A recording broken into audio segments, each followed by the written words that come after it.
Hey Virgos, welcome and welcome back to the Honey Sea Star Tarot. So this is going to be our weekly reading from March 30th all the way into April 5th.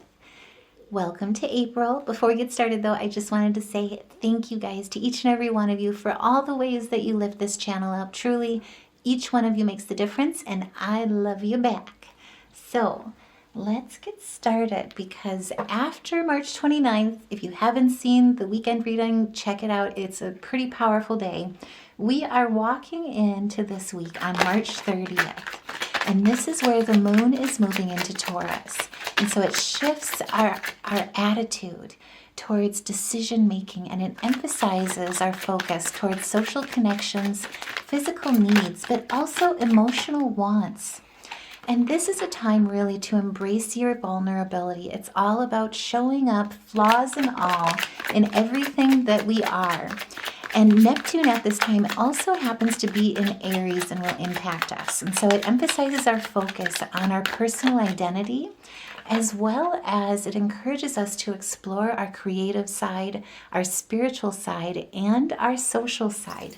And so you could be looking at a makeover focused on health and beauty, changing up the wardrobe, changing up things at home, expressing your creativity in different ways and your faith in different ways that really open-mindedly transforms your mindfulness as you walk into this week. And coming into this week here with the King of Swords being pulled right away, this is about manifesting with rational thinking. You're looking at structure, you're looking with logic, with your analytical eye, with your self-discipline towards your decisions when it comes to your social connections, towards your physical needs, as well as your emotional wants. And you're looking at it very objectively at this time.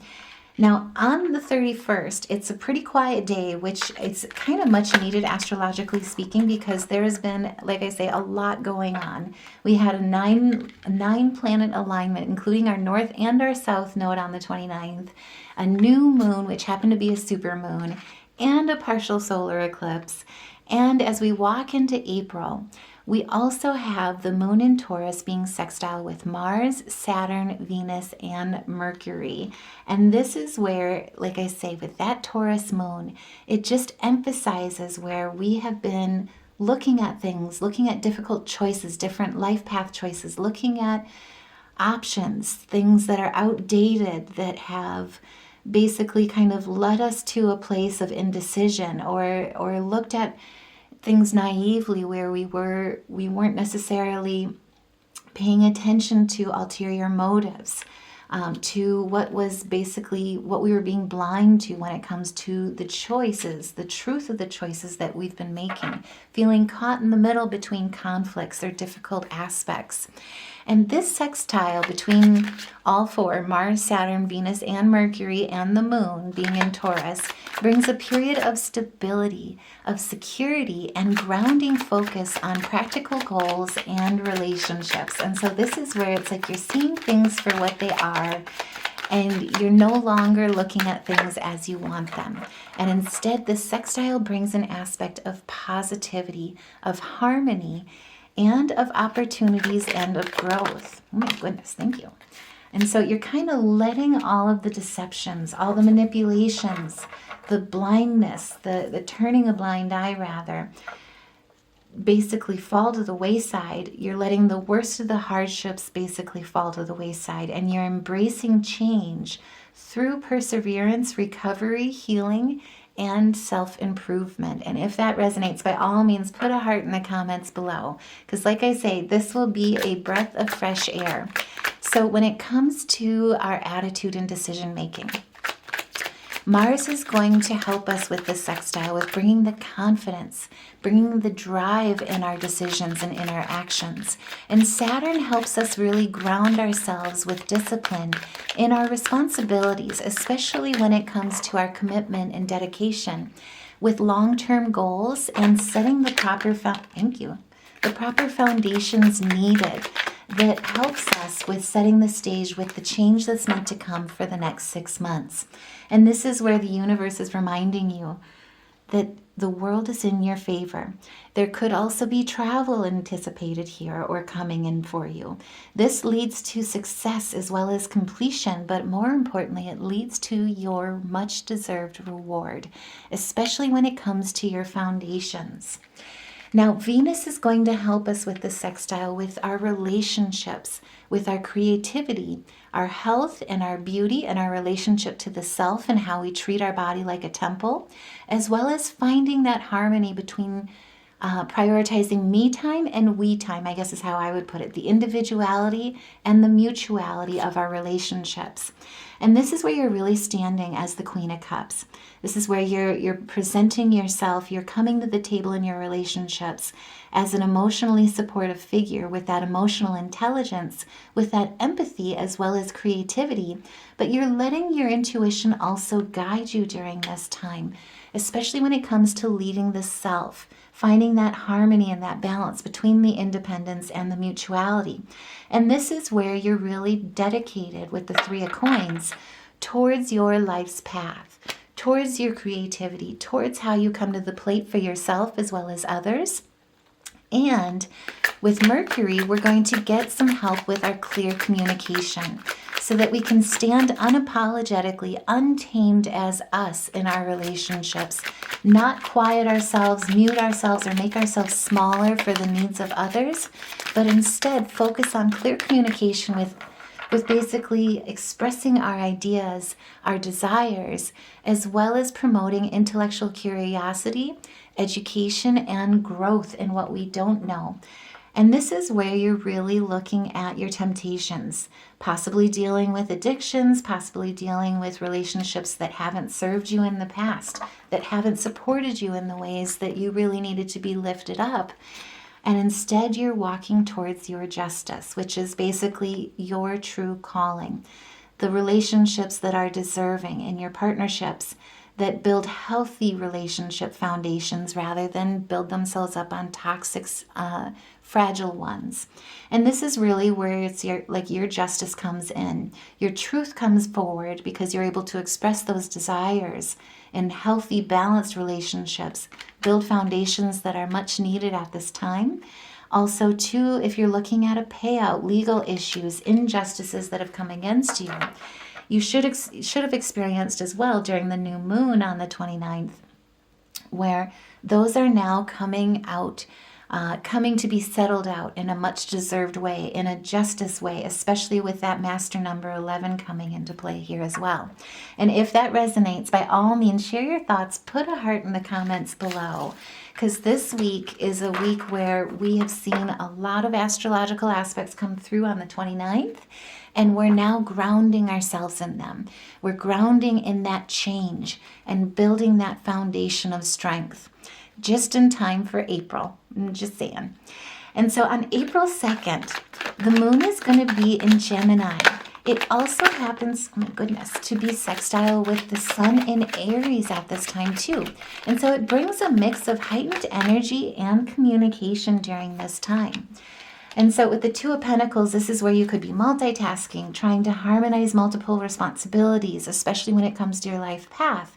But it also looks at how you're prioritizing it and still embracing the dualities, the unknowns of Neptune energy that allows us to tap into unlimited potential, that allows us to embrace unknown and unlimited possibilities.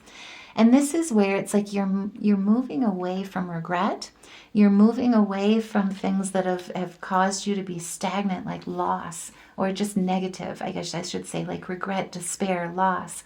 And instead learning to really open yourself to a new cycle that cherishes the present, that allows you to connect with the past in a positive way, to change the lessons learned from the past, the scorpionic energy in both here coming through too, as well as the sacral energy, which is really embracing your creativity, allowing yourself to grieve for things that are outdated when they end, but also to actively seek, more importantly, the things that you desire, that are truly deserved.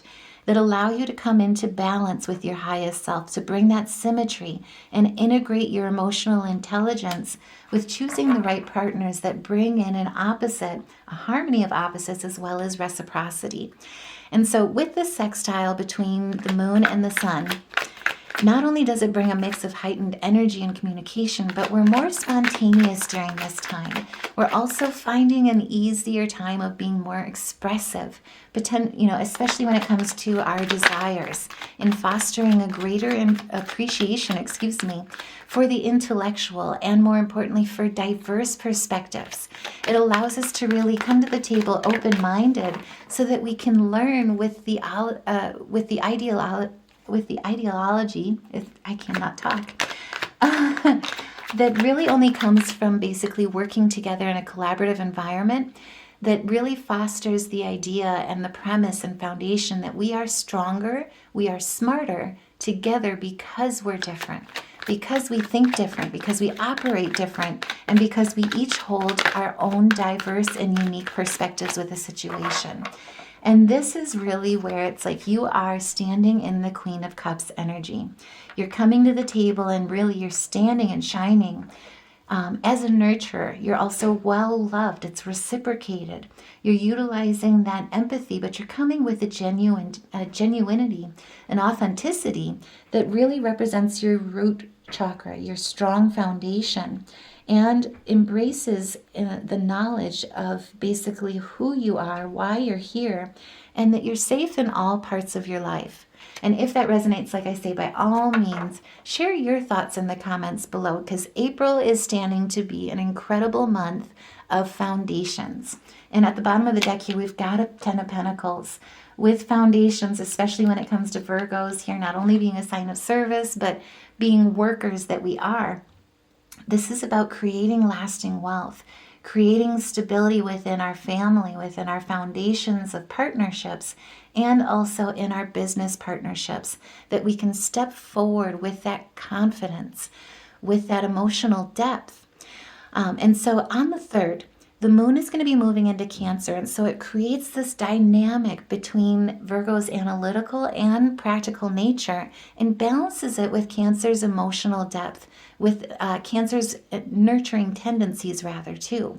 And so it harmonizes our energy in empathy, in that Queen of Cups energy, and gives us a greater awareness in the self, like self-awareness, self-emotional maturity, emotional intelligence, so that we can come to the table in what we're manifesting and what we're building that really sets a strong foundation, again, with that double root chakra. Now, I will say as well, on the 4th, we have a very special day. So not only is there a half moon in Cancer, but it also happens to be the foundation gate portal. And I'll do a separate read on it because it's an amazing energy.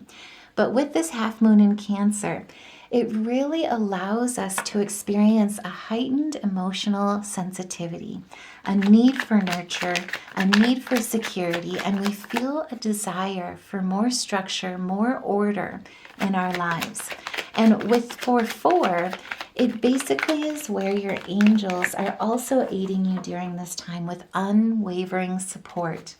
This is where, if with the Page of Wands in reverse here, if you were lacking innovation, afraid to explore, experiencing blockages, or lack of progress, experiencing bad news, the 4/4 portal opens up a heightened opportunity where it brings in, ushers in really, stability, guidance, and positive transformation in our stability, in our foundations through love. But it really sets a solid base for our life goals, for our life's purpose and our life's path. And so it's this time where really it's like a feeling, it should leave you really, I should say rather, a feeling where you're being taken under your angel's wing. You're embracing your high priestess energy. You're trusting in your intuition. You're connecting with the divine through that third eye. But you also are being guided through the spiritual essence, the spiritual teachings that only your angels can help provide in life. And this is an absolute beautiful energy. And as we close out the week on the 5th, when our angels are with us most, when we're under the wings of protection of love, through guidance, walking towards our stability, this is where we can finally let go of the battle. We can let go of the negativity and move into balance through that Libran energy, through that recovery period, through our recuperation, and focus on our foundations, focus on our stability, but also to walk into our 10 of Cups, walk into a place of contentment, a place of security and stability, but through love. And this is where on the 5th, the moon happens to be trine with Mercury, Venus, and Saturn. All of them are in Pisces, moon's in Cancer. And so it brings an increased emotional depth for us, a heightened intuition for us as well. But it helps us focus on the healthy relationships, the healthy partnerships that are needed for the 6-month cycle of change that's coming in, that really started with the solar eclipse on the 29th. And it leads to both challenges and opportunities in love and career. But this is the beginning for Virgos of fated events, fated shifts that walk us towards prosperity, towards new relationships, new opportunities, new fortune. And it's through our creativity, it's through our spirituality, and it's through our intuition that we walk towards a healthy period in our lives that really allows us an opportunity to align with our values. And so during this time, especially because with all these trines, it's got so much focus on love and career, it'll be important to use your emotional intelligence, which we're being prepared from the 3rd and the 4th with that, right? And so this is a time where your intuition, your emotional intelligence will really help you navigate through the challenges, and more importantly, seize the opportunities that align through your decisions with your values. And so it may be hard to focus on details during this time, but it creates the space that's needed for creative expression, as well as for the collaboration that's needed that really paves the way with our success, with our manifestation in our financial affairs as well. And so this is where Spirit is reminding you that you indeed are a natural healer. Your intuition is strong and it will guide you during this time. You don't have to go with the crowd because life supports you at this time. Your angels support you at the 4-4 portal in every way. Now is the time to sing your song. Your inner navigation will guide you during this time, and nothing can stop you or keep you from your goals. This is the time where you are not only presented with a guardian, but you are also the gentle and wise protector, because love is what you choose. Your intuition is what will guide you. I'm just saying. And if that resonates, by all means, please help support the channel. It certainly means the world, and each one of you make the difference. Please like, share, subscribe, or put a heart in the comments below. Share your thoughts in the comments below of how you're walking into April, how you're walking and utilizing the energy of this 4-4 portal. And so during this time as well, it's important to really focus on your chakras. Make sure that you're really undoing any type of blockages and realigning with your core values. And so for music meditation, practice or play around with the chord of G sharp. It'll really help with raising your vibration and connecting you with that third eye to open that intuition. But also indigos will really help as well to remind you how connected you are to the divine, and allow you to really be open to question the lens, question those limits, and instead dream as big as the universe. Dream your best life into your greatest masterpiece without holding expectation. And so I truly hope that this message helps. I am sending all my love and light to each and every one of you. Take care, and I will see you in the next reading.